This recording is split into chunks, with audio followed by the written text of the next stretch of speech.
Sip. Oke. Eh, Allahumma sholli ala Muhammad wa ala ali Muhammad kama sholaita ala Ibrahim wa ala ali Ibrahim wa barik ala Muhammad wa ala ali Muhammad kama barakta ala Ibrahim wa ala ali Ibrahim. Salam dan salam kepada junjungan besar Nabi Muhammad SAW beserta keluarga, sahabat, tabiin dan salafus soleh. Semoga Bapak Ibu yang hadir di Jumat yang berkah ini menjadi pengikut setianya Rasulullah sampai akhir zaman. Dan sekali lagi mudah-mudahan Bapak Ibu bisa open cam ya untuk ngikutin, dan saya harap bisa ngikutinnya dengan totalitas mindful dan presence. Oke, Bapak Ibu, kenapa sih materi ini dibawain gitu ya? Tentu ini materi yang memang cukup digadang-gadang sejak zamannya COVID gitu ya. Karena mau nggak mau sejak COVID itu bagaimana kita sebagai pebisnis gitu ya harus membuat pesaing menjadi tidak relevan. Nah, itulah tugas inovasi. Gitu ya. Jadi inovasi itu sebuah tools bukan tools ya, sebuah kata yang harusnya hasilnya ketika kita mampu berinovasi, hasilnya adalah harapannya kompetitor menjadi tidak relevan. Harusnya begitu tuh. Nah, cuman waktu kita kan cuma 1 jam ya, ya kan? Jadi hari ini nggak mungkin saya membahas bagaimana cara berinovasi. Ya, tapi di sini lebih ke prinsip dalam berinovasi. Oke, Bapak Ibu. So, kita lanjut apa nggak nih Bapak Ibu? Teman-teman semua Genpro di seluruh Indonesia? Lanjut. Lanjut. Wah, makasih. Oke, stop, kita lanjut ya. Oh, ada Pak Jumadi. Oke, baik. Sebelumnya perkenalkan dulu dengan saya ya, tapi nggak usah panjang lebar memperkenalkan diri. Ya, oke. Nama saya Dei Siregar. Saya tinggal di Jatiasi. Pada dasarnya saya ada memang di industri training, coaching, sertifikasi dan consulting. Itu area-area saya memang banyak bermain gitu ya. Oke, saat ini saya masih kuliah S2 di Ekonomi Syariah, Tazkiyah, terus paralel juga kuliah S1 ngambil Al-Quran dan Hadis. Oke, jadi nanti kita kenalan lebih panjangnya, silakan japri aja nanti minta nomor teleponnya sama Mbak Sensi. Ya, saat ini fokus saya lagi banyak di dunia training ya, tapi sisanya ada di saya pemilik Stephen Cabang Depok. Juga lagi fokus membangun bisnis kemitraan Montessori. Ya, ini adalah bentuk dari salah satu inovasi yang kami lakukan bersama seorang partner teman ya. Ya, jadi nanti lebih lanjut lagi ya. Ini kemitraan. Oke. Teman-teman, ini aktivitas saya ya. Tadi memang kalau bicara dunia inovasi, jujur memang saya lebih banyak ada di area corporate, bukan di UKM. Ya, jadi di sini bisa dibilang ini berbagi buat teman-teman semua, karena memang lebih mostly target market saya adalah memang corporate, terutama BUMN, pemerintah, dan apapun berbau ini ya, perusahaan ya. Oke, perusahaan tapi memang yang corporate ya, bukan UKM. Oke. Nah, teman-teman,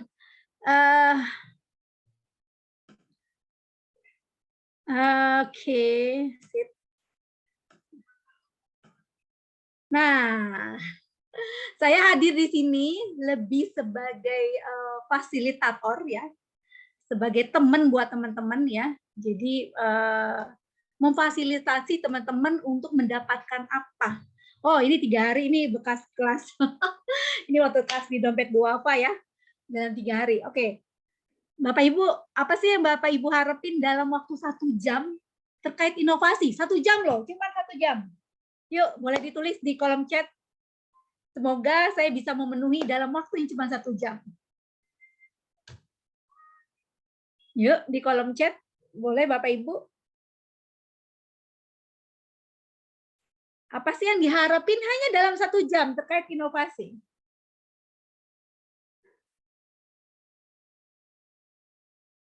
Oke, saya tunggu. Ilmu pengetahuan. Oke, kalau dalam 1 jam memang masih knowledge ya, belum skill. Nggak mungkin kalau bicara 1 jam, Bapak Ibu pengen dapat skill atau mendapatkan kemampuan untuk berinovasi. Wow, keren sekali. Tapi ini lebih ke arah mendapatkan knowledge ya, pengetahuan saja. Oke, bagaimana bisa berkolaborasi dalam berinovasi? Yes, good. Itu juga satu bentuk kata kunci dalam berinovasi. Yes, ada lagi yang lain? Oke, saya tunggu yang lain ya. Ya, oke, pengetahuan kolaborasi. Jadi bagaimana Bapak Cecep bisa dapatlah gambaran ya, bagaimana sih kita bisa berkolaborasi dalam berinovasi. Ya, kurang lebih nanti dudukannya adalah sedikit saya berikan insya Allah. Sip ya, saya lanjut ya, karena nggak mungkin nungguin. So, minimal Bapak Ibu dalam 1 jam ke depan saya hanya bisa memberikan insight ya, bukan bagaimana caranya, tidak mungkin karena itu butuh 2 hari. Baru insight, baru pencerahan, baru tipping point, harapannya Bapak Ibu dapat 1 tipping point. Tipping point itu satu apa ya? Poin yang menjadi tek gitu loh buat Bapak Ibu. Yes, ini titiknya nih. Akhirnya dapat nih. Kenapa saya harus berinovasi? Ya, bagaimana saya dapat memulai sebuah inovasi yang ujungnya harapannya ya setelah 1 jam ke depan ada powerful action, ada tindakan yang sangat powerful. Harapannya itu mudah-mudahan 1 jam ke depan. Yes, thank you Pak Irwan. Benar banget Pak Eko. Benar ya. Kadang-kadang orang belum memahami ya. Jadi dalam dunia belajar itu ada ininya ya. Ada apa jenjangnya teman-teman ya. Kalau teman-teman tahu di dunia pembelajaran ada namanya taksonomi Bloom. Ya, kita kalau dalam dunia pembelajaran nggak bisa 1 jam tuh mau dapat semuanya. Ya, itu berarti dasar-dasarnya saja ya, fundamentalnya aja yang bisa dibagi. Oke. Nah, jadi saya bisa menemani Bapak Ibu untuk mampu minimal tadi merefleksikan ya. Refleksi aja sih, ini nggak sejauh ini, mohon maaf belum saya edit ya, kalau sejauh ini nggak mungkin banget. Minimal mampu merefleksikan. Jadi mohon maaf Bapak Ibu, 1 jam ke depan saya mudah-mudahan bisa menjadi partner, bisa menjadi wasilah untuk Bapak Ibu merefleksikan dan mendapatkan tipping point, insight ya. Oke. Nah, ini yang tadi saya bilang ya, Bapak Ibu, kalau dalam sebuah seminar ya, dalam sebuah webinar, Bapak Ibu memang tidak bisa berharap mendapatkan sampai level 4. Ya. Itu butuh training ya, butuh inkubasi. Ya, makanya banyak teman-teman sekarang melakukan inkubasi. Ya, kenapa? Karena memang inkubasi itu adalah tahap tertinggi untuk sebuah tahapan bicara kompeten. Jadi mungkin saya menemani Bapak Ibu untuk loncat dari nomor 1 ke nomor 2. Oke? Jadi belum tentu Bapak Ibu bisa melakukan ya, tapi sudah bisa loncat dari tidak tahu ya menjadi menyadari, oh saya butuh loh ternyata skill berinovasi. Ya, mudah-mudahan saya bisa menemani untuk Bapak Ibu melompat dari nomor 1 ke nomor 2. Oh, katanya suaranya nggak kedengeran. Bentar. Mas, emang nggak kedengeran ya? Jelas. Dengar. Kedengeran ya? Berarti bukan laptop saya ya? Saya pikir laptop saya. Iya. Dengar, Bang. Ya, Ibu, tolong dicek lagi ya, Bu. Mungkin laptopnya Ibu. Oke, Bapak Ibu. Ya. Jadi tadi benar yang dibilang Pak Eko, saya hanya menemani di level knowledge, baru pengetahuan. Ya, jadi Bapak Ibu mau berharap sampai level akhir itu perlu inkubasi. Ya, minimal 6 bulan lah ya. Oke, lanjut. Oke, jelas. Thank you Pak Mujib. Ya. Sip, Bapak Ibu. Nah, tapi Bapak Ibu mudah-mudahan dari sebuah knowledge ini yang paling penting adalah aksi yang nyata. Ya. Karena yang mahal itu Bapak Ibu. Karena bukan ilmu yang merubah kita, tapi aksi nyata berdasarkan ilmu yang tepat. Nah, ini sebenarnya ketika saya ngomong ini juga, saya sebenarnya lagi ngomong ke diri sendiri juga ya. Agar punya ilmu, ya tapi lakukanlah aksi yang nyata. Karena yang paling mahal itu aksi nyatanya. Ya, tapi ilmunya memang harus tepat. Oke, Bapak Ibu. Sebelum kita memulai bicara inovasi, Bapak Ibu, sebenarnya kalau bicara inovasi ini mah buat kita orang Muslim, ya apalagi kita berada di wadah Genpro, inovasi itu bukan sesuatu yang aneh, ya. Inovasi itu udah ada dari zaman dahulu kala sebenarnya, ya. Kita sebagai Muslim harus bangga sekali karena pada dasarnya banyak sekali inovator-inovator sudah ada dari zaman dulu kala, gitu ya. Kita sebut sajalah contohnya, ya. Contoh di sini penemuan aljabar, ya, kamera, ya, terus universitas ini saya dapatkan dari republika.co.id, ya.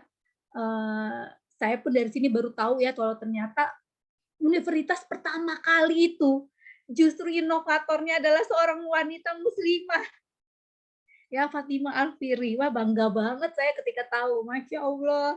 Nggak nyangka ya, justru universitas pertama kali itu di Maroko oleh Fatimah Al-Fihri. Ya, jadi pada dasarnya kita tuh harus menjadi sesuai dengan judulnya ya. Kita harusnya tinggal, kita sudah ada gitu loh contohnya, sudah ada benchmark-nya. Memang kita hanya butuh tinggal skill bagaimana melakukan inovasinya. Karena contoh-contohnya sudah ada sejak dulu kala, ya. Oke. Nah, sebut aja deh beberapa nama ini. Ayo Bapak Ibu, ada yang bisa nyebutin dari Jabir Ibnu Hayyan? Ada yang tahu ini inovasinya apa? Jabir Ibnu Hayyan. Penemu apa Bapak Ibu? Ada yang bisa nulis di kolom chat? Ya. Jadi Ibnu Hayyan ini justru dia penemu ilmu kimia, ya. Sebelum kita mungkin kita taunya ilmu kimia ini penemunya John Dalton, ya, yang mencetuskan teori molekul kimia. Tapi sebenarnya sudah duluan loh, ya, Jabir Ibnu Hayyan ini menemukan ilmu kimia. Insya Allah ya.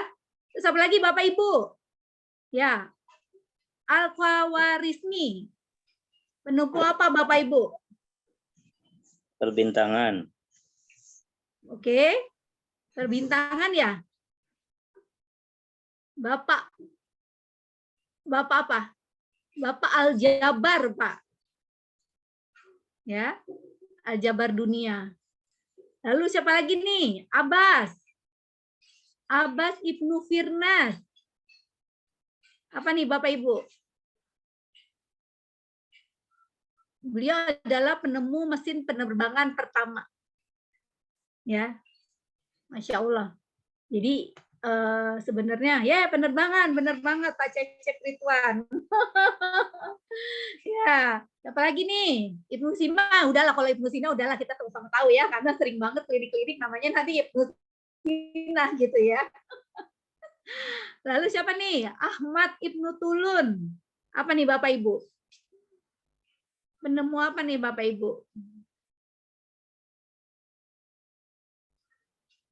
Ya, jasanya banyak ada di dunia perawatan ya, medis, kesehatan. Ya, insya Allah. Jadi begitu banyak ya inovasi. Contoh, apalagi inovasi kalau kita di dunia Islam. Al-Quran ketika dia dibukukan, ya, dijadiin satu dari pelepah-pelepah. Nah, itu kan sebuah inovasi ya. Ya, jadi kita udah dapet nih fundamental. Oh iya ya, sebenarnya inovasi itu udah ada dari zaman dulu kala. Nah, cuman sebelumnya kita samain dulu nih fundamentalnya. Apa sih itu inovasi? Ya, Bapak Ibu. Nah, ini dia. Sebelum saya buka deh. Bapak Ibu, apa beda inovasi sama kreatif? Itu aja dulu. Inovasi dan kreatif. Yuk, ada yang mau jabarin? Apa beda inovasi dan kreatif? Ini beda-beda tipis nih. Sering banget kayaknya di kuping kita dengar kreatif. Ini kreatif banget orang. Gitu ya. Yuk, Bapak Ibu, ada yang mau menjabarkan yang di pemahamannya?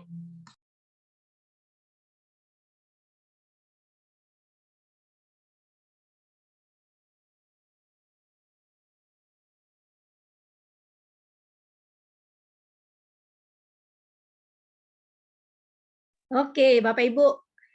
Ya, misalnya gini nih Bapak Ibu. Sering nggak sih kita melihat baju-baju ya di catwalk ya. Dari zaman saya kecil gitu ya. Kalau ada fashion design gitu ya di catwalk. Bapak Ibu kalau ngelihat baju-baju itu kreatif atau inovatif?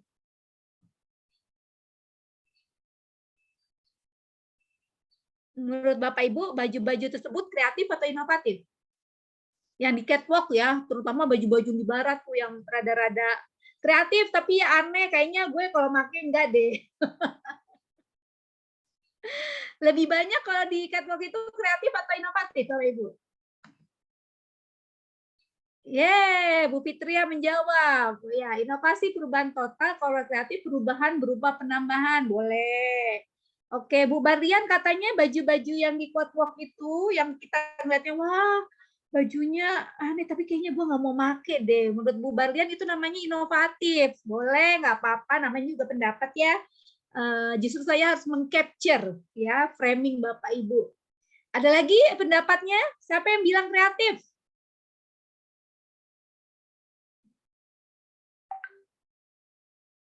Ada nggak ya baju-baju di catwalk itu yang aneh-aneh? Itu Bapak Ibu bilang kreatif atau inovatif? Ya, jadi Bapak Ibu ya inovatif. Oh, Bu Fitria bilangnya inovatif ya. Oke. Jadi Bapak Ibu, baju-baju itu ya yang di catwalk rata-rata itu adalah baju yang sifatnya adalah sesuatu yang kreatif. Thank you Bu Titin, syukran. Ya, itu adalah baju-baju yang kreatif. Dia unik, beda. Dia unik dan beda. Ya, levelnya hanya kreatif. Tapi apakah Bapak Ibu, anggaplah Bapak Ibu tidak pakai, mohon maaf ya, nggak pakai jilbab. Mohon maaf, misalnya gitu ya. Lalu apakah Bapak Ibu akan mau pakai baju-baju di catwalk tersebut? Belum tentu. Benar nggak? Paling kita bilang, wah bajunya unik banget. Ya ampun, ya Allah bisa ya kayak gitu ya. Kita cuma amazing melihat gitu ya. Tapi ketika disuruh make apa ketika sudah disuruh make kita kayaknya rada enggak deh. Gue dikasih juga enggak deh gitu ya. Itu berarti sebut kreatif. Kreatif itu masih sekedar unik dan beda. Ya, kapan dia memberi value atau memberi nilai apa disebut inventif? Misalnya baju itu udah unik, kreatif. Udah gitu bajunya kita sebagai muslim ada value, baju itu tuh bisa kita pakai sebagai muslim. Gitu. Ini bisa sih dipakai jadi baju muslim, misalnya bajunya ketutup, panjang gitu ya. Oh, ini udah memenuhi syarat syar'i nih, misalnya. Tapi kayaknya kalau dipakai sehari-hari belum. Berarti itu masih inventif. Masih memberi value, ada value. Value sebagai kita sebagai muslim menerima baju itu. Tapi yang disebut inovatif adalah ketika kita dengan sadar mengatakan ini baju udah unik, ada value, menutup aurat misalnya ya.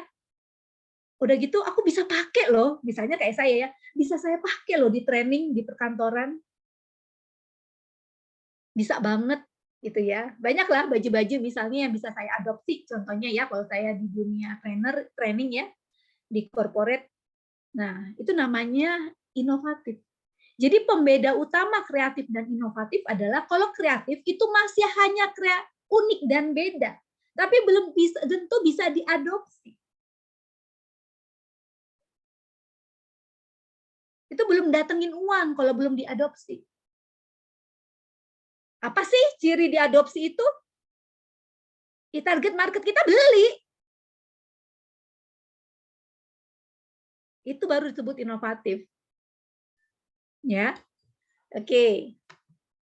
Ya, jadi gambarannya Bapak Ibu ya, inovatif itu ya, inovasi itu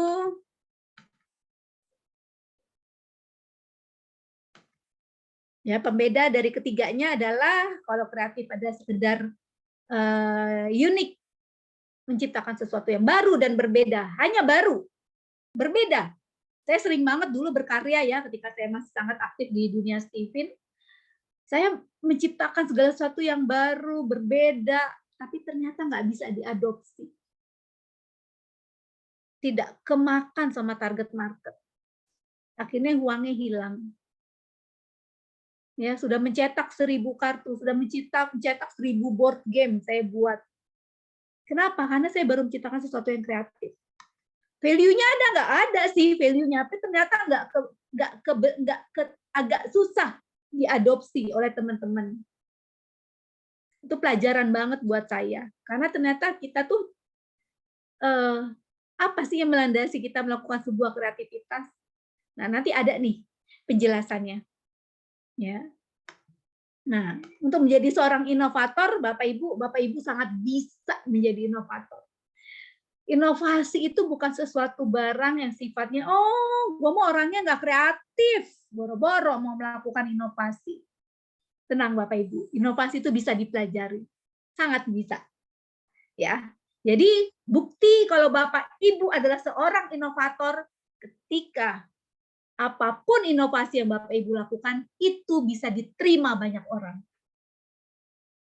Jadi Bapak Ibu sebenarnya secara sadar nggak sadar di dalam bisnisnya sebenarnya udah banyak kok melakukan inovasi-inovasi.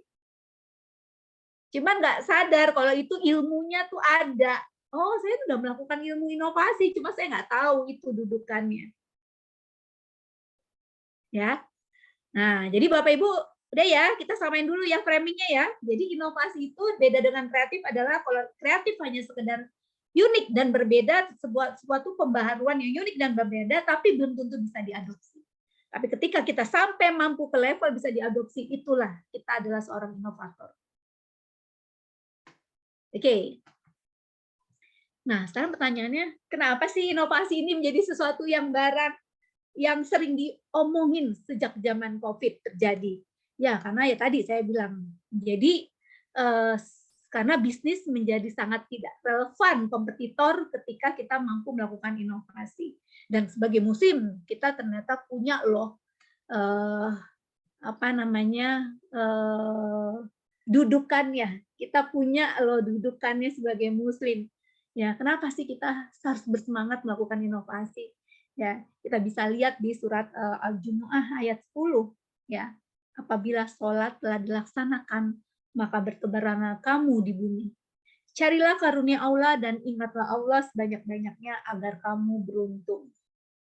Ya, carilah karunia Allah dan ingatlah Allah sebanyak-banyaknya agar kamu beruntung. Carilah karunia Allah. Di sini ini menjadi saya mendapatkan dari Ustadz di STIU ya. Ustadz, apa sih landasan kita satu ayat yang membuat kita termotivasi untuk melakukan inovasi? Ya karena di sini bilang carilah karunia Allah. Jadi disitulah pintu kita untuk melakukan berinovasi ketika kita keluar rumah. Ya. Oke. Lalu apa lagi? Ya. Ada surat Ar-Ra'd ayat 11 ya, di sini kalau kita lihat artinya ini surat yang kita sama-sama tahu ya Bapak Ibu ya. Bagaimana Allah tidak akan merubah keadaan suatu kaum sebelum mereka merubah keadaannya sendiri. Ya, ini beneran satu ayat lagi yang menyemangati kita untuk melakukan berinovasi. Oke. Nah, Bapak Ibu, paling penting ketika berinovasi, kita memahami fundamental atau prinsip-prinsip dalam berinovasi. Ya, prinsipnya pada dasarnya ada 4 ya. Pertama, pikiran kita adalah plafon seberapa tinggi kita akan naik kelas. Karena kita sama-sama tahu pikiran mempengaruhi perasaan, perasaan mempengaruhi tindakan, tindakan mempengaruhi result. Ya. Pikiran adalah plafon seberapa tinggi kita naik kelas. Dan tentu ada dudukannya. Ya, yaitu kita sama-sama tahu ya, Nabi Muhammad mengabarkan bahwa Allah berfirman, aku sesuai prasangkaan hambanya. Maka hendaknya ia berprasangka padaku sebagaimana ia mau. Insya Allah, ini dudukan yang luar biasa ya. Mungkin kita sering dengar prinsip-prinsip barat ya, kalau dalam dunia NLP ya, dalam dunia NLP ini tuh ini prinsip orang NLP ya, pikiran ya, bagaimana kita mengelola pikiran, perasaan, tindakan yang akhirnya mempengaruhi result atau goal kita. Masya Allah, sebenarnya kita sudah ada loh di Al-Quran, ya sudah ada di hadisnya. Ya, Allah tergantung prasangka hambanya. Masya Allah. Ya, oke. Prinsip kedua. Ya, prinsip kedua ini juga menjadi prinsip dalam berinovasi. Hendaklah setiap orang ketika berinteraksi dengan lainnya, ia menyikapinya sesuai dengan keadaannya. Ya, kenapa prinsip ini penting, Bapak Ibu? Nanti kita lihat ya hasil survei dari 2.000 perusahaan yang berhasil melakukan inovasi di seluruh dunia. Itu surveinya dilakukan oleh Deloitte ya, terhadap 2.000 perusahaan selama bertahun-tahun yang mampu melakukan inovasi. Ujung-ujungnya adalah sangat memahami siapa customer-nya. Bahasa kerennya adalah customer centric. Ya, jadi saya ingat tadi niatnya berinovasi, tapi saya hanya kreatif karena saya hanya berfokus pada apa sih pembeda pembaruan yang saya bisa berikan. Tapi saya hanya berbicara pada kepala saya sendiri, pada diri saya sendiri. Saya tidak berbicara dengan siapa target market saya. Ya, apa sih dudukannya kalau kita sebagai Muslim? Ya dudukannya salah satunya kita sama-sama tahu ya. Tentu Bapak Ibu sudah sangat-sangat tahu, saya nggak usah omongin lagi nih cerita ini. Bagaimana ketika Arab Badui memasuki masjid, lalu kencing sembarangan di salah satu sisi masjid, lalu para sahabat menghardik, marah, mau mukul gitu ya, tapi Rasulullah melarang dan membiarkan para sahabat, meminta para sahabat untuk biarkan orang Arab Badui itu menyelesaikan hajatnya dan meminta para sahabat untuk mengambil air, kemudian bekas kencing itu pun disiram. Ya, Bapak Ibu, ini juga menjadi fundamental buat kita ketika kita melakukan inovasi. Oke, apalagi nih? Nah, ini dia tadi saya bilang. Kenapa? Karena dari 2000, mohon maaf ya, ini playernya saya baru sadar desainnya belum saya ganti gitu ya. Jadi dari 2000 perusahaan itu ternyata inovasi semua ujung-ujungnya keberhasilannya ketika kita benar-benar memulai dari apa yang benar-benar menjadi kebutuhan target market kita. Yuk, Bapak Ibu, sambil kita merenungi. Selama ini kita berbisnis, apakah benar-benar kita ingin membantu target market kita? Apakah kita benar-benar tahu apa yang menjadi pain? Pain itu apa ya? Kegelisahan target market kita. Apakah kita benar-benar sudah ngobrol dan melakukan riset apa yang menjadi gain, harapan target market kita? Karena itulah sumber dari segala inovasi. Ya, bayangkan ini survei 2.000 perusahaan asing. Yang itu semua itu ada di dalam agama kita. Kita melakukan empati, kita memahami apa yang menjadi kebutuhan dasar dari target market kita, tentunya sesuai dengan bisnis kita masing-masing. Oke, sip, Bapak Ibu. Memang zaman dulu itu udah nggak zaman ketika kita berinovasi hanya berfokus pada kompetitor. Ya, contoh, Alfamaret buka, Indomaret buka, gitu ya, selalu begitu.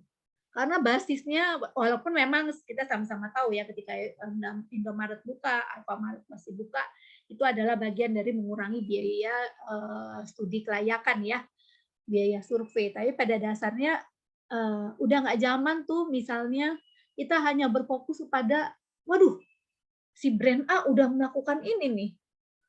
Ya kan? Misalnya bisnis fashion ya. wah dia udah ngeluarin yang model ini nih. Waduh, dia udah ngeluarin model ini nih. Lalu kita kempang kepis gitu ya. Kita langsung, aduh gue harus melakukan sesuatu. Bukannya tidak menjadi pertimbangan Bapak Ibu ya, tapi udah nggak zaman kalau kita berfokus pada kompetitor. Udah nggak zaman. Ya. Terus teknologi. Iya benar, ini zamannya teknologi, tapi teknologi juga bukan segalanya. Ya, ketiga item ini kita memang harus perhatikan. Jadi irisan antara kompetitor, teknologi, dan customer, apa yang menjadi kebutuhan customer itu harus teriris. Harus dapat irisannya. Ya, Bapak Ibu. Prinsip ketiga, inovator memimpin jalan. Ya, inovator memimpin jalan. Wah, ini saya salah satu contoh video ya. Ketika ini saya menyontohnya Ustadz ya.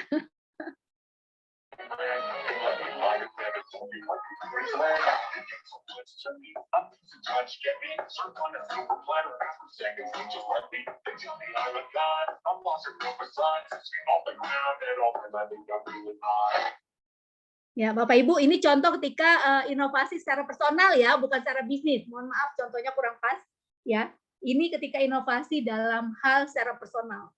Ya, kita positioningnya ya berinovasi dengan positioning. Ya, ingin dikenal sebagai siapa nih? Oke.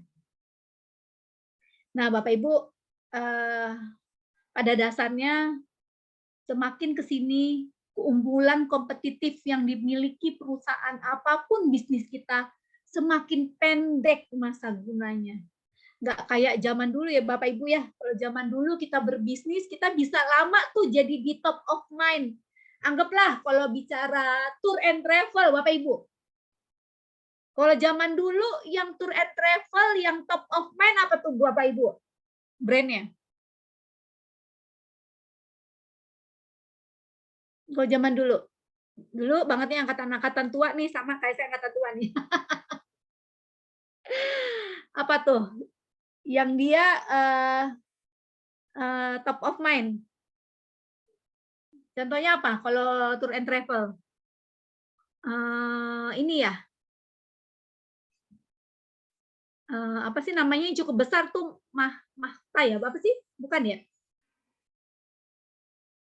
Apa ya? Kok saya lupa ya namanya. Kalau zaman saya dulu ya pokoknya dia terkenal lah top of mind kalau bicara pemain tour and travel. Ya, tapi zaman sekarang Bapak Ibu udah nggak ada di top of mind lagi setahu saya. Ya. Baju muslim lah contohnya. Mana baju muslim yang beneran dia ada di top of mind tapi panjang masanya? Ada nggak Bapak Ibu? Contohnya. Baju muslim tapi ada di top of mind pikiran klien itu dia panjang. Pokoknya pakai baju itu terus brandnya. 10 tahun, 20 tahun, ada nggak? Robani, baju muslim ya? Oke, tour and travel tadi ya, ini oke. Nah, Robani di sini apa nih maksudnya? Baju ya? Ya, top of mind. Enggak juga, Robani enggak top of mind. Kalau bicara tapi tergantung ya target marketnya siapa. Sekali lagi target marketnya siapa? Oke, baju. Ya, tapi tergantung target marketnya siapa ya. Ya. Kalau sekarang apakah Robani top of mind? Saya ngomong apa adanya ya. Nibras, oke. Nibras top of mind. Yes, ada di kalangan teman-teman Genpro. Mungkin. Saya nggak tahu. Tapi kalau memang kolam ikannya ada di circle-nya Genpro, dan dia top of mind, berarti udah bagus. Saya nggak tahu target marketnya, karena saya nggak tahu di profil bisnis dan roadmap bisnisnya Nibras ya. Ya, kalau di top of mind-nya teman-teman, iya, benar, setuju banget. Nibras. Tapi di luar teman-teman, saya nggak tahu. Sekali lagi, penting banget kita menetapkan siapa target market kita. Kayak saya bicara inovasi, mungkin teman-teman nggak kenal saya di wilayah UKM, ya nggak apa-apa, nggak perlu baper. Emang saya bukan di sini. Saya inginnya di perusahaan dikenalnya. Karena target market saya memang itu. Itu ya maksudnya ya. Nah, semakin ke sini keunggulan kompetitif yang dimiliki perusahaan semakin pendek. Ya. Jadi nggak bisa tuh kita di top of mind-nya lama kalau nggak kita melakukan inovasi. Kita mau habis itu udah berhasil omsetnya masuk gitu ya, naik, udah growth, udah habis itu kita santai. Nggak ngapa-ngapain lagi, santai aja, orang udah tinggi kok. Nggak bisa zaman sekarang. Kenapa? Tadi ya, karena semua orang melakukan inovasi.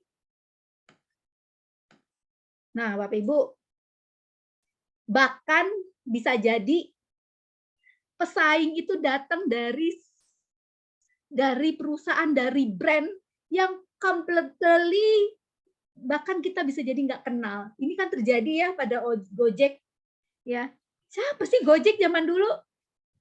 Mendistrupsi bisnis transportasi. Ya, itu maksudnya. Disrupsi kalau bahasa kerennya. Ya. Jadi kita lihat nih contoh-contoh disrupsi yang terjadi. Ya. Kodak gitu ya.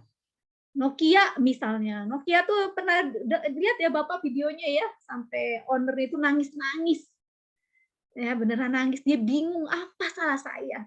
Semua sudah dilakukan dengan sangat well management. Kok bisa sampai kayak begini? Ya, kalau Bapak Ibu pasti pernah ya terima ya video CEO-nya Nokia. BlackBerry, IBM, Kodak lah yang paling wah, Masya Allah. Udahlah top of mind banget kalau bicara Kodak. Tapi waktu zaman SMA, saya itu SMA-nya di 28 ya. Jadi SMA itu ya seneng lah foto-foto di Ilalang ya, Ilalang di Pejaten Village karena waktu itu Pejaten Village masih Ilalang ya. Jadi kalau untuk dapetin angle foto itu bagus banget dan kita mainnya Kodak, kita selalu nyucinya di Adorama, kita bikin foto-foto light belakangnya, backgroundnya dengan berbagai warna di Adorama. Atau Adorama juga masih ada apa enggak? Ya, yang jelas dulu top of mind kalau Adorama. Sekarang nggak ngerti masih ada apa enggak. Ya. Nah, Bapak Ibu, tentunya Bapak Ibu nggak kepingin dong ya bisnisnya terdistrupsi, brandnya terdistrupsi. Bapak Ibu pasti nggak kepengen. So, jadi apa yang harus dilakukan ya berinovasi. Nah, yang kita lakukan harus berinovasi. Nah, sekarang Bapak Ibu, ini contoh real Bapak Ibu. Siapa nih yang angkatan lama yang tahu Blockbuster? Boleh di kolom chat komen. Raise hand, boleh raise hand pakai ini, pakai ini apa namanya?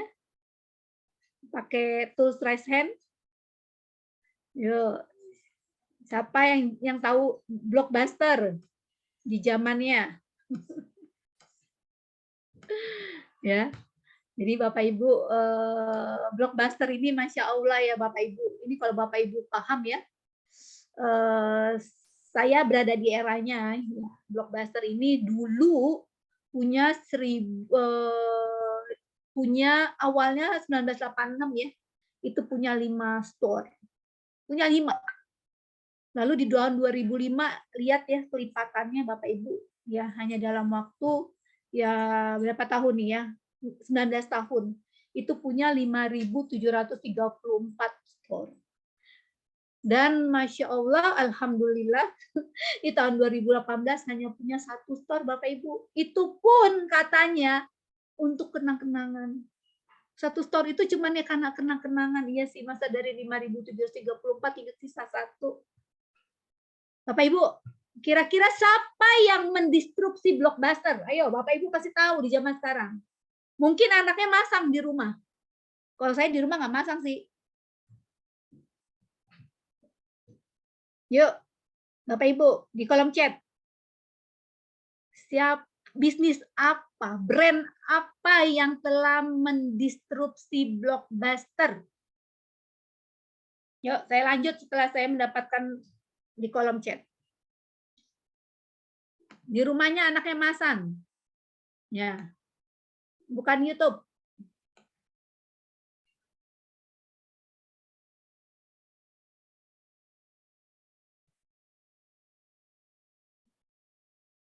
Yuk. Brand, 1 brand. Blockbuster ini, sorry ya, saya jelaskan dulu. Blockbuster ini penyewaan kaset video. Bukan Transmart, kalau itu supermarket. Kalau ini penyewaan kaset video zaman dulu. Kira-kira zaman sekarang siapa yang mendistribusinya?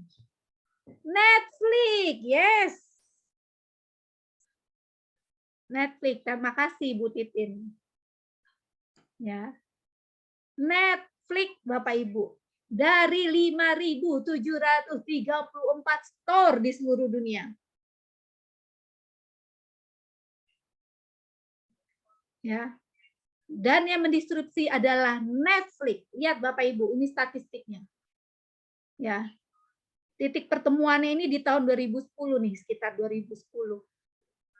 Ya, 2010 Netflix naik ke atas statistiknya. Ya. Sedangkan Blockbuster di tahun 2010 adalah titik pertemuan mereka ketemu di tengah, dia turun. Bapak Ibu, kira-kira apa sih yang dilakukan Netflix? Saya kasih clue ya Bapak Ibu. Netflix itu sama dengan perusahaan lainnya. Netflix juga dimulai dari sebuah garasi. Bapak Ibu, hanya dimulai dari sebuah garasi oleh 2 orang. Sebuah garasi. Apa yang dilakukannya? Netflix tidak melakukan namanya kompetitor sentrik. Nggak kepikir sama Netflix berfokus pada Blockbuster. Mau nyaingin Blockbuster 5.734 store. Oh my God, rasanya kata Netflix, enggak. Netflix hanya mau berfokus pada apa yang menjadi masalah customer. Dilakukanlah wawancara, dibangunlah intimasi, dibangunlah engagement, kedekatan pada customer-customernya Blockbuster. Ditanya, ya, gimana selama ini kalau di Blockbuster nyewa kasetnya? Iya, memang sih Blockbuster udah lengkap sih kaset-kasetnya, tapi sampai sana udahlah jauh ngeluarin ongkos, misalnya gitu ya.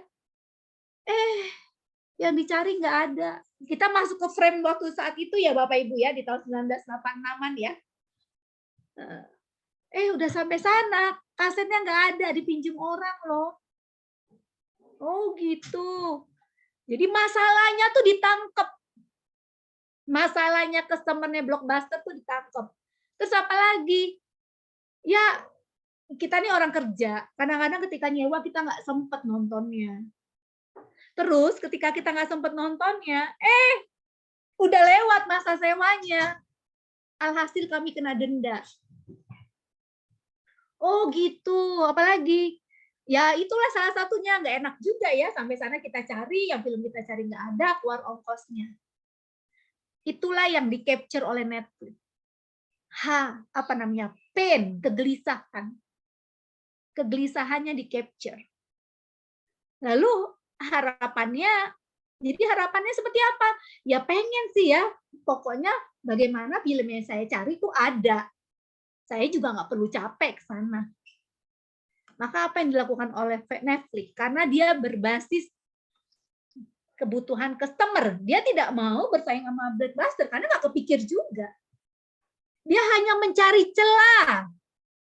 Mencari celah apa yang nggak bisa dipenuhi oleh Blockbuster. Ya, lihat. Customer plan-nya bos Blockbuster adalah ada biaya telat, kena denda. Ya, terus waktu kemakan, time consuming, store visit, karena mesti ke store itu makan waktu. Sedangkan pas sampai sana udah makan waktu, film yang dicari nggak ada. Maka solusi apa, inovasi apa yang dilakukan oleh Netflix? Ya, jadi tetap DVD. Waktu awal Netflix ya, Bapak Ibu jangan lihat Netflix zaman sekarang ya, udah keren banget. Ini kita bicara waktu dulu di awal. Jadi painkiller yang dilakukan oleh Netflix, solutionnya melakukan inovasi, tetap DVD, cuma dikirim lewat delivery. Terus lewat web. Webnya jangan Bapak Ibu web zaman sekarang, bukan. Web yang sangat sederhana. Jadi mereka merekomendasikan. Ya, mereka merekomendasikan. Kalau zaman sekarang kita gitu ya, sedikit aja kita ngeklik, mereka udah tahu selera kita seperti apa. Zaman dulu mereka merekomendasikan dari kira-kira psikologi karakter dari calon penyewa. Jadi dari situ mereka bisa rekomendasiin film-filmnya. Bapak Ibu, waktu di awal Blockbuster mungkin jadi sales manajernya salah prediksi. Jadi mereka awalnya mengabaikan Netflix. Ya. Terus ditanya sama direkturnya, gimana nih ada Netflix? Aman, penjualan kita tetap tinggi kok. Ya, penjualan kita tetap tinggi. Kita tetap sih melakukan juga penyewaan ala Netflix. Ya, tapi penjualan offline lebih tinggi. Ya, mereka nggak menyadari Netflix-nya terus berkembang. Ya, jadi intinya Netflix melakukan inovasi berbasis customer centric, ya berbasis apa yang menjadi kebutuhan customer. Ya, prinsip keempat Bapak Ibu. Ingat ya tadi inovasi itu adalah ketika dia diadopsi. Kalau kita berarti diadopsi oleh target market kita. Ketika itu diadopsi, maka kita memenuhi prinsip keempat. Apa prinsip keempat? Sebaik-baiknya manusia adalah paling bermanfaat bagi orang lain. Merinding ya baca ini. Menangis. Karena sebaik-baiknya kita adalah yang paling bermanfaat buat orang lain. Jadi ketika kita berbisnis, ketika kita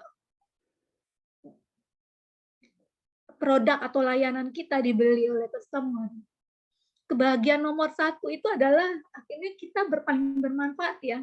Bonusnya itu adalah omset. Bonusnya omset. Gitu ya. Insya Allah. Nah, Bapak Ibu, ini ya, kita pasti udah teman-teman Bapak Ibu udah sering melihat rumus ini. Karena pada dasarnya customer itu mau menerima value. Jadi nggak ada istilah barang mahal. Mahal itu relatif. Tapi value apa yang bisa kita berikan? Misalnya kayak saya training di dunia corporate gitu ya. Kalau buat teman-teman bisa ntar menyebutin, ya angkanya mahal, gitu ya misalnya gitu ya. Ya karena value itu tidak bisa diukur dengan senilai uang. Makanya kita harus memahami siapa target market kita dengan baik. Ya mahal itu nanti angkanya mahal tuh segitu misalnya ya. Nggak perlu baper kalau barang kita dibilang mahal. Ya karena kita punya target market. Kita kenal dengan target market kita. Value apa yang bisa kita berikan sehingga harga menjadi sangat relevan.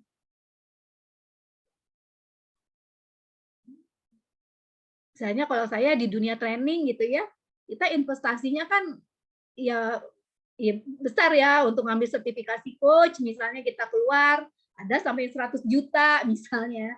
Ya kalau saya yang ngambil yang 28 juta, terus tambah lagi sertifikasi BNSP-nya 5,5 juta gitu ya. Lalu kalau mau ngambil sertifikat design thinking yang internasional itu 60 juta gitu. Ya karena memang wilayahnya dunia training, coaching. Jadi memang tidak mahal karena relevan dengan target market kami misalnya. Ini contoh ya, contoh saya di dunia training dan coaching. Ya. Berapa value yang didapatkan? Apa value itu? Dari customer merasakan dapat benefitnya, dikurangin cost yang mereka keluarkan. Itulah customer perceived value. Nah, Bapak Ibu, nah sekarang adalah prinsipnya adalah kita bisa ngasih value apa ke klien. Nah, jangan sampai Bapak Ibu terjebak value itu hanya pada yang namanya murah. Ya. Akhirnya kejebak, ya di sana jualnya lebih murah sih. Misalnya kalau saya ya contoh tadi lebih mudah lagi tes tipin misalnya. Ini contoh ya Bapak Ibu. Ya. Misalnya oh di sana kok bisa sih Mbak tes tipinnya 500. Kalau di Mbak D kok nggak segitu? Oh iya, karena saya value-nya bukan murah, Bu. Karena saya value-nya adalah Ibu setelah tes sama saya, apa hal yang membuat Ibu, Bapak Ibu bisa melakukan perubahan? Outcome-nya bukan sekedar ngejelasin hasil, tapi setelah ngejelasin hasil, ya Bapak Ibu bisa dapat apa untuk Bapak Ibu melakukan aksi nyata. Jadi saya nggak main angka 500. Kenapa? Ya karena memang value saya bukan cheaper. Ya, more cheaper. No, no, no, bukan more cheaper, no. Ya. Kalau saya more insightful, more deeper, more impactful. Itu harapan saya. Ketika orang tes sama saya, ya nggak apa-apa, silakan aja tes sama orang lain. Atau tes sama promotor saya yang lain. Ya, kenapa? Karena saya mengenal target market saya. Target market saya yang tipe ini, ekonominya kelas ini. Jadi saya nggak baper, ngapain baper? Karena saya tahu target market saya. Gitu ya. Nah, more stronger, more harder. Jadi Bapak Ibu, value add itu hanya banyak ya. Bapak Ibu jangan sampai kejebak dengan hanya more cheaper. Jangan sampai kejebak di situ. Ya, akhirnya perang harga misalnya ya. Kalau di Tokped kan kayak gitu ya, perang harga misalnya. Ya nggak apa-apa, itu semua pilihan. Kalau memang pilihan kita adalah more cheaper, nggak apa-apa, nggak salah juga. Yang penting kita tahu how to untuk melakukan inovasinya sehingga nyampe value added-nya more cheaper-nya. Oke, Mbak Sensi kasih tahu ya Mbak Sensi ya. Kalau emang udah ini. Oke. Ada pertanyaan Bapak Ibu sampai sini sebelum kita lanjut? Yuk. Sampai sini dulu. Biar nggak terlalu ini, biar interaktif. Silakan. Ya, silakan Bapak Ibu semua yang ingin bertanya. Nampaknya sudah cukup pusing ya, Bu. Ya, alhamdulillah. Sampai sini dulu, makanya sampai sini dulu.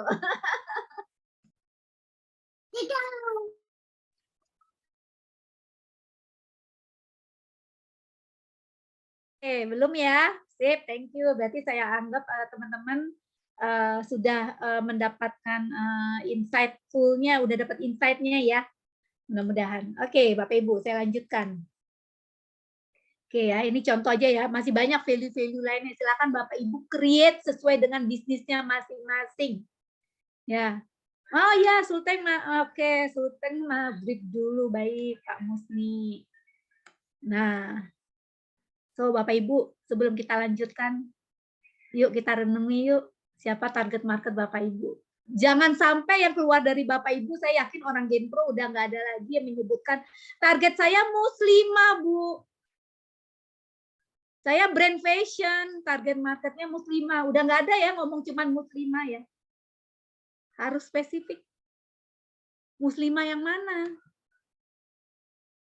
Yes, benar Bu Titin. Menemukan target market. Kalau muslimah doang, percayalah Bapak Ibu, sumber daya kita tuh terbatas.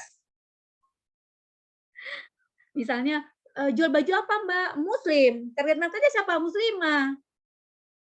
Percayalah gitu ya, kalau cuma nyebutin muslimah ya. Masya Allah, effortnya pasti besar. Ya, kayak saya misalnya target marketnya siapa? Perusahaan yang mana? Karena cara membidiknya beda. Akhirnya saya memutuskan setelah setahun ya, mengalami kegalauan gitu ya, bingung jadi target marketnya mana. Akhirnya saya memutuskan BUMN. Karena saya dulu 25 tahun kerja di 15 tahun kerja di BUMN. Oh iya ya, saya udah mengenal karakteristik talent corporate-nya BUMN. Tadinya waktu di awal bingung tuh mau main UKM apa ya gitu ya. Wah, saya bilang kalau di UKM udah ada jagoan tuh, Abi Darwis. Saya nggak mau gitu ya. Main di lahan yang sama gitu kan. Jadi saya pindah aja nyari di mana. Oh iya, saya ternyata udah lama kerja di kantoran 25 tahun. Saya lebih mengenal karakteristik orang kantoran dibanding UKM. Habis kantoran lama lagi menentukan sampai ke akhirnya memutuskan BUMN. Ya, Bapak Ibu. Dan itu akhirnya lebih nikmat, cara kerjanya lebih jelas semuanya. Kenapa? Karena segmentasi, targeting dan positioningnya sangat clear. Ya, jadi Bapak Ibu sudah nggak, pasti Bapak Ibu udah sering lah ikut kelas-kelas bisnis ya. Jadi udah nggak ada lagi ya kalimat menyebutkan hanya muslimah, muslim. Harus jelas ya. Muslimah, muslimah di mana? Pengajian Mama Dede. Nah, kan clear tuh. Oh, pengajian Mama Dede. Berarti nanti cara bikin copywriting-nya udah beda tuh. Ya. Panggilannya gimana kalau pengajian Mama Dede? Misalnya ya. Ya, panggilannya udah beda sama pengajian. Oh, target marketnya IPA di Genpro. Oh, udah beda tuh bikin copywriting-nya. Oh, target marketnya pengajian Salafi. Udah beda lagi tuh bikin copywriting-nya. Oke. Nah, ya Bapak Ibu sambil direfleksikan target marketnya dengan baik. Jangan-jangan saat ini masih ngeblur, masih abstrak, masih belum spesifik. Bukan berarti kita tidak bisa menjual kepada berbagai jenis muslimah kalau misalnya baju brand muslimah. Bisa, tapi untuk di awal kita tentukan spesifik dulu. Ya, karena ada urut-urutan pasar ya Bapak Ibu ya.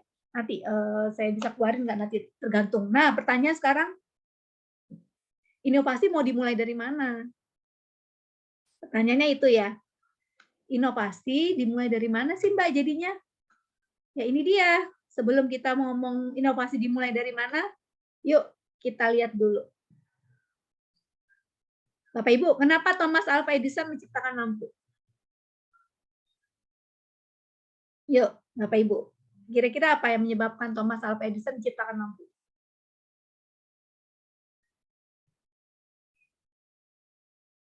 Yuk.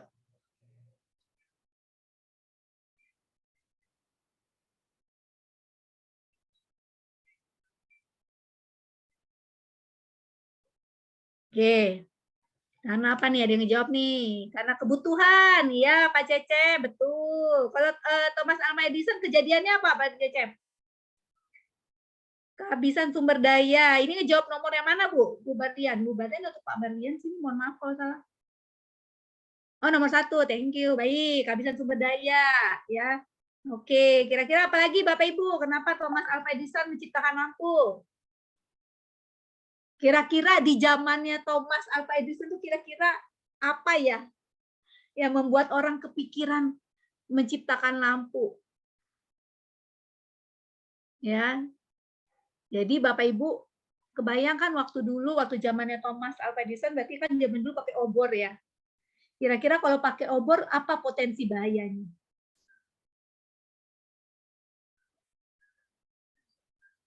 Potensi bahayanya apa zaman dulu sehingga kepikir itu? Karena nggak bisa menciptakan matahari. Kebakaran ya, benar Pak Cecep. Ya, oh, kalau pakai obor agak ngeri juga ini ya, potensi kebakarannya ada. Ya. Terus Bapak Ibu, kenapa sih handphone ada kartu prabayar Bapak Ibu? Oke, makasih Mbak. Bapak Ibu, kenapa ada kartu prabayar? Kok bisa ada kartu prabayar? Padahal dulu awal-awal kartu itu emang pasca bayar doang. Kartu prabayar itu terjadi Bapak Ibu. Karena seringnya boncos. Boncos, pemakaian banyak, nggak bisa bayar. Muncullah adanya kartu prabayar. Kenapa? Kalau ada kartu prabayar kita bisa memanage penggunaannya. Ya. Terus terakhir, kenapa ada ojek online? Oh, kalau saya dulu waktu kerja kantoran sempat jadi user ya. Ya, yaitu harganya dikemplang. Kalau dia tahu kita buru-buru, ya harganya nggak stabil antara satu orang dengan orang yang lain. Gitu. Udah gitu kalau buru-buru pengennya depan rumah langsung ada, mesti cari dulu ke pangkalan ojek gitu ya. Gitu kan kita pengennya depan rumah langsung ada, harganya stabil gitu ya. Ada di mana-mana. Gitu Bapak Ibu. Nah, jadi intinya apa dari ketiga ini? Intinya dimulai dari masalah. Ya. Ada masalah. Kita udah biasa lah ya kalau sampai level solusi. Ini solusi. Kita cari solusi pasti. Pasti mindset kita kalau ada masalah nyari solusi. Mindset kita itu. Masalahnya adalah apakah solusi kita itu inovatif? Apakah solusi kita itu bisa diadopsi? Itu masalahnya. Apakah solusi kita benar-benar bisa diadopsi? Itu renungan kita bersama. Ya. So, Bapak Ibu, jadi sekali lagi dari tadi saya ngomong sampai sekarang, pada dasarnya ujung inovasi itu adalah kepuasan customer. Ujung inovasi itu adalah sekali lagi ujung-ujungnya customer. Nah, Bapak Ibu, masalahnya customer kita tuh beda-beda. Ya, tapi karena kita adalah UKM, maka customer kita sama. Ya, customer bahasanya. Tapi Bapak Ibu, pastiin Bapak Ibu memahami, customer itu tidak ujung-ujungnya hanya customer yang di eksternal ya Bapak Ibu. Ada loh customer kita itu, yaitu orang di dalam kita.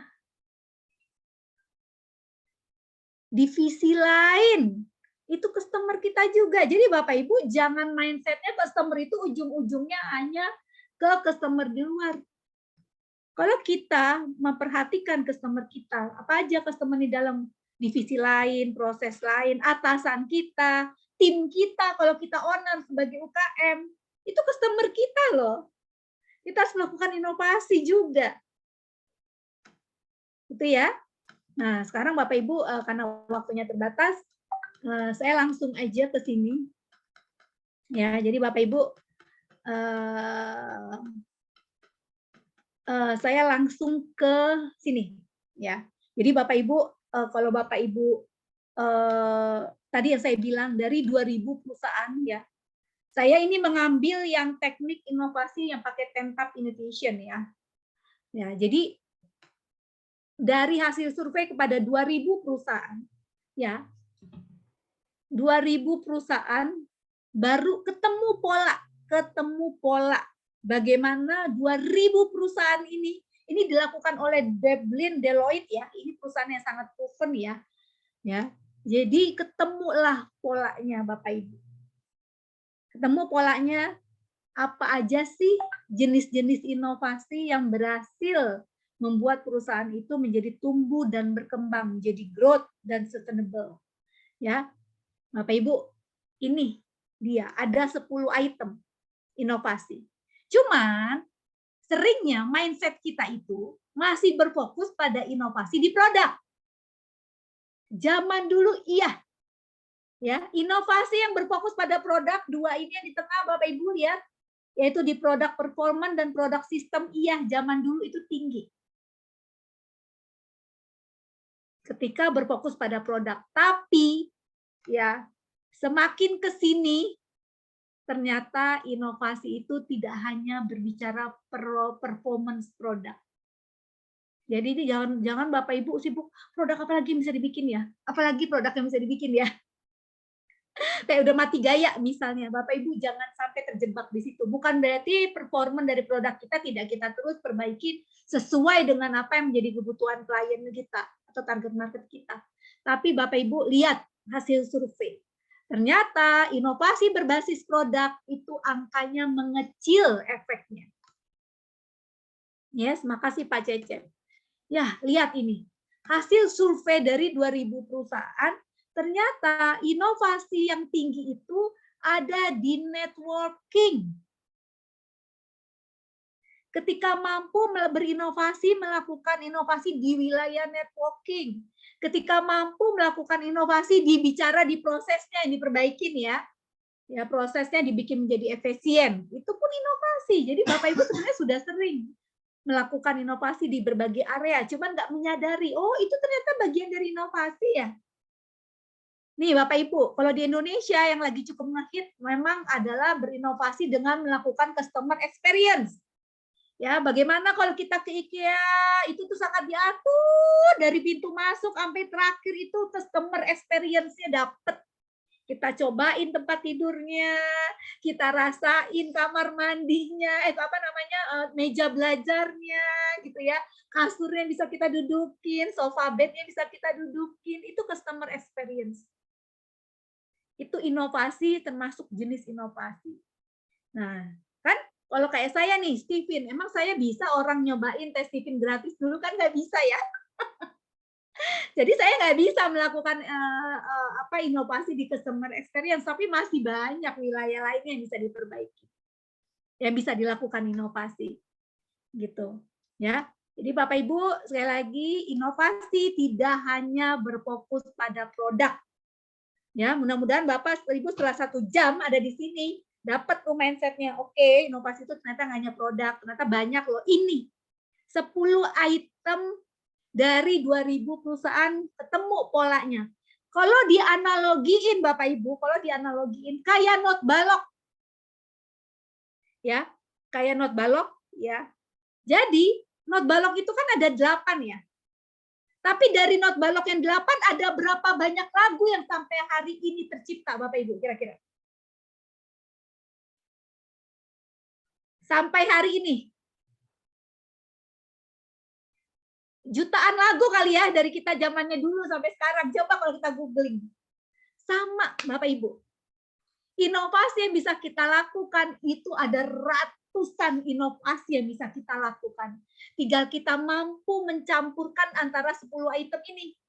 Ya, kalau YouTube itu perusahaan-perusahaan besar ya, itu melakukan inovasi paralel itu sekitar 6 sampai 7 item. Ya, kita 2 aja kita ambil. Kita berinovasi misalnya pada structure atau kita berinovasi pada proses bisnis. Ya, dapat 2 aja kita bisa melakukan dan tepat inovasinya. Insya Allah omset dan pertumbuhan bisnis akan meningkat. Ya. Jadi nggak usah langsung 10-10-nya Bapak Ibu, waktu kita terbatas, sumber daya juga terbatas, atau jangan-jangan kita melakukan semuanya juga sendiri. Misalnya, ya 1 atau 2 aja udah bagus. Ya, YouTube aja perusahaan sebesar itu nggak hanya YouTube ya, perusahaan-perusahaan 2000 itu sekitar 6 sampai 7 item yang melakukan inovasi ya. Kita ngambil 2 aja, misalnya di profit modelnya kita bagusin ya. Oke, sekarang kita lihat contohnya Bapak Ibu ya, 10 ini baru setelah ini kita selesai. Ini contoh Bapak Ibu untuk gambaran ya sebelum saya di WA lagi sama Mbak. Nah, contoh ini ketika kita melakukan inovasi dari sisi profit model. Ya, profit model ini lebih bagaimana perusahaan menghasilkan pendapatan uangnya atau how to make money-nya. Ya, contohnya di sini kita lihat adalah di iTunes. Ya, bagaimana dia ke customer-nya bisa membeli musik itu dengan langganan ya, atau membeli dengan satuan. Itu kan berarti kan itu caranya, profit modelnya. Saya nggak bisa detailin teman-teman ya karena waktu terbatas. Ya, 1726 ya. Ini contoh berinovasi ketika lewat jalur network. Ini dilakukan oleh PNG. Ya, bagaimana PNG melakukan inovasi dengan membangun koneksi dengan pihak lain untuk menciptakan value. Jadi si PNG itu membuka ruang sebanyak-banyaknya feedback. Jadi feedback itu nggak diabaikan atau dilakukan enggak, saya melakukan pembenaran terhadap feedback enggak. Jadi semua vendor, dunia kampus, dunia penelitian, customer itu dilibatin semua untuk meng-create value. Itu cerdas banget kalau menurut saya sih itu cerdas banget ya. Jadi dia nggak perlu keluar biaya R&D. Kenapa? Karena dia menggunakan network-nya untuk menciptakan value. Yuk, apa nih value yang perlu diciptakan nih dari produk-produk PNG? Bayang ya Bapak Ibu ya. Ini kita nggak bisa detailin ya Bapak Ibu ya. Ketiga, contohnya, ini adalah ketika kita melakukan inovasi dari sisi structure. Ini yang dilakukan bagaimana perusahaan mampu menyelaraskan antara aset sama talenta yang dimiliki. Antara aset dan talenta yang dimiliki. Ini contoh yang dilakukan oleh perusahaan Southwest ya. Dia ketika mampu menjual harga pesawat hampir sama dengan harga kereta. Kenapa? Karena salah satunya ini yang paling mudah diingat ya oleh saya. Mereka itu menggunakan tipe pesawatnya sama, satu jenis pesawat.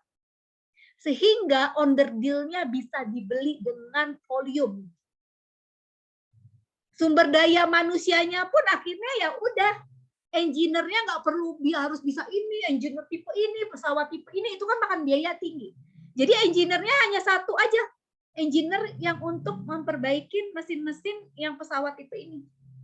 Ya, jadi itu dia di structure-nya dibagusin. Ya. Contoh lagi ketika melakukan inovasi dari sisi proses. Ya, sisi proses itu adalah bagaimana kita menggunakan metode andalan. Ya, ini yang paling terkenal itu adalah Zara. Ya, Zara itu dalam 2 minggu itu sudah ada produk baru di Zara. Makanya kenapa Bapak Ibu kalau misalnya ke mall perhatiin ya, ke Zara itu ya, orang keluar masuknya itu tinggi. Karena modelnya per 2 minggu itu dia nggak perlu nunggu musim. nggak perlu nunggu musim winter, ya. Dia produknya selalu baru. Kenapa? Karena desainernya mereka tuh banyak. Dan mereka memproduksi produknya itu hanya sesuai dengan apa yang menjadi kebutuhan klien. Ya, jadi bukan produksi massal yang banyak gitu ya, tapi sesuai dengan kira-kira estimasi kebutuhan klien di setiap outlet. Modelnya pun per 2 minggu, dan ini Zara kalau bicara fast moving ya, dia sangat paling tinggi dibandingin brand-brand yang lain. Ya, apalagi ya, ini dari sisi produk performance ya. Kalau produk performance itu berarti dari sisi produknya emang dikerenin ya. Kita sama-sama tahu lah kalau produk performance yang lagi hype banget itu udah berapa tahun kita bicara adalah kekuatannya Tesla. Ya, Tesla itu bisa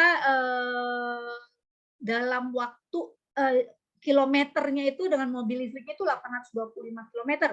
Sedangkan mobil listrik yang lain itu hanya sekitar sampai 250 sampai 500 km. Ya. Oke, berikutnya ini 4 lagi ya. Di produk, ini produk lagi, berfokus pada produk ya, kita bukannya kita berarti mengabaikan inovasi pada produk ya Bapak Ibu, tapi tidak segalanya. Yang paling penting Bapak Ibu menyadari tidak segalanya inovasi pada produk. Ya. Nih, inovasi yang komplementarinya, pelengkapnya disediain ya. Jadi contoh di mobil Tesla itu ya sangat presisi ya, setiap setiap dashboardnya itu presisi banget, disesuaikan dengan psikologi dan kebutuhan siapa target marketnya. Oke.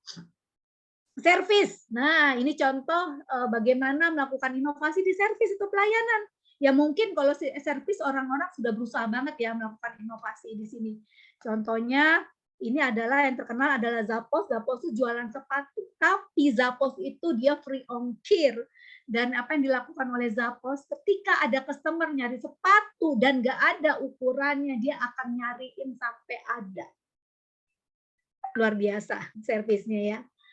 Terus channel ya, ini yang dilakukan oleh contoh kalau teman-teman mengkonsumsi e-reader lewat Amazon Kindle ya. Jadi ini contoh ya. Jadi kita kalau mau buku udah lewat e-reader Kindle itu ya lebih murah gitu ya. Dan brand ini contoh inovasi lewat brand ya. Bagaimana perusahaan mampu merepresentasikan bisnis dan penawaran produknya, ini luar biasa. Ini contohnya, kenapa saya ngambil contoh ini karena saya sangat terkesima dengan apa yang terjadi di Birpapa ketika waktu itu sempat tutup ya, itu di Twitter yang menjadi customer sejatinya itu sampai nangis-nangis gitu ya. Birpapa itu tahu ya Bapak Ibu yang sus itu ya, yang toppingnya berbagai macam jenis dan biasanya adanya di stasiun kereta ya, Birpapa tuh di stasiun kereta. Oke, dan terakhir adalah customer engagement. Wah, customer engagement kita sama-sama tahu kalau angkatan zaman dulu yang paling jagoan customer engagement contohnya adalah Harley Davidson. Ya, dia membangun banget interaksi dengan pelanggannya dan kita sama-sama tahu kalau orang sudah masuk di Harley Davidson itu menunjukkan status kelasnya. Ya, ini contoh-contoh Bapak Ibu untuk ketika melakukan inovasi, tapi saya belum bicara how to, bagaimana kita langkah melakukan inovasi. Gitu Mbak siapa? Mbak Sensi, karena waktunya terbatas. Ya, siap. Terima kasih, Bunda. Masya Allah ya penyampaiannya. Alhamdulillah membuka mindset baru, memberikan insight-insight baru ya. Ya, karena memang waktu sudah menunjukkan pukul 17.30. Nah, jadi sebagai serangkaian acara yang sudah kita lakukan sore ini, kita juga akan menyelenggarakan ya Bu, acara yang akan dipelopori oleh Genpro, WE Genpro. Nah, apakah sudah tampil?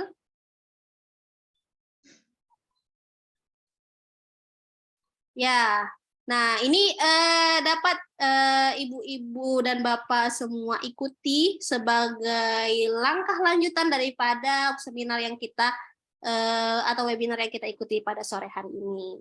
Nah, jadi nanti jika ibu atau bapak peserta webinar berkeinginan untuk memahami lebih berlanjut apa sih how to-nya gitu ya dari inovasi. tadi yang sudah disampaikan oleh Budaya. Kalau saya sih suka banget ya, apalagi penyampaian-penyampaian yang 10 tools terakhir itu, kalau kita lebih memahami apalagi dari intinya itu, insya Allah kita akan lebih melejit kembali. Nah, jika Ya. Kalau di kelas ini Mbak Sensi, ini lebih jadi nanti peserta keluar dari kelas sudah punya prototipe inovasi yang akan dilakukan. Ya. Jadi sudah ada prototipenya karena kita kelasnya online ini kita menggunakan Miro. Ya, jadi nanti teman-teman bekerjanya di Miro, gampang kerja di Miro ya semua, jadi kekontrol sama saya apa yang teman-teman kerjakan. Jadi di sini kita banyak aktivitas ya Bapak Ibu. Ya saya hanya sebagai fasilitator, karena keluar dari kelas nanti hari ketiga Bapak Ibu sudah punya prototipe. Prototipe itu ini bentuk yang bisa diindra, hasil inovasi yang bisa diindra, yang Bapak Ibu bisa langsung testing kepada klien vendor kita. Kepada customer kita. Itu sih Mbak Sensi. Ya. Oke, Bapak Ibu silakan kalau ada yang mau tanya. Ya, silakan. Mungkin bisa satu penanya yang kita bisa berikan tanggapan. Oke, Pak Musni. Ya, baik nanti insya Allah. Nanti saya kasih ke Mbak Sensi ya materinya. Thank you. Ada pertanyaan Bapak Ibu? Silakan. Yuk, terkait bisnisnya juga boleh, inovasi di bisnisnya. Silakan.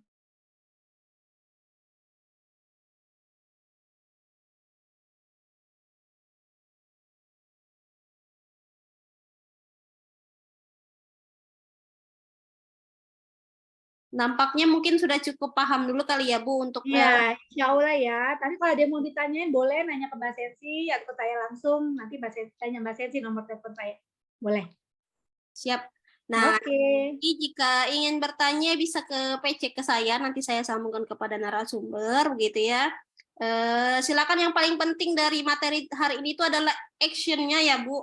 Apa yang sudah mindset yang sudah terbuka tuh harapannya tuh bisa kita selaraskan dengan action yang kita bisa lakukan di bisnis kita masing-masing. Karena yang paling penting itu adalah aksi nyata. Ya.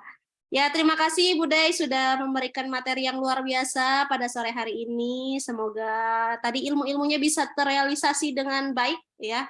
Jangan sampai hanya mendep di pikiran ya. Kalau mendep di pikiran tuh bisa jadinya tuh stres sendiri kita. Nah, nanti dulu. Ya, baik, kita tutup rapat pada webinar pada sore hari ini dengan bersama membacakan hamdalah, istighfar, dan doa kafaratul majlis. Alhamdulillahirabbil alamin, astagfirullahaladzim. Subhanaka Allahumma bihamdika asyhadu an la ilaha illa anta astaghfiruka wa atubu ilaik. Ya, terima kasih Bapak Ibu semua sudah menghadiri webinar pada sore hari ini. Afwan minkum, mohon maaf dari saya jika ada kekurangan. Kami akhiri. Wassalamualaikum warahmatullahi wabarakatuh. Terima kasih banyak Bapak Ibu semuanya.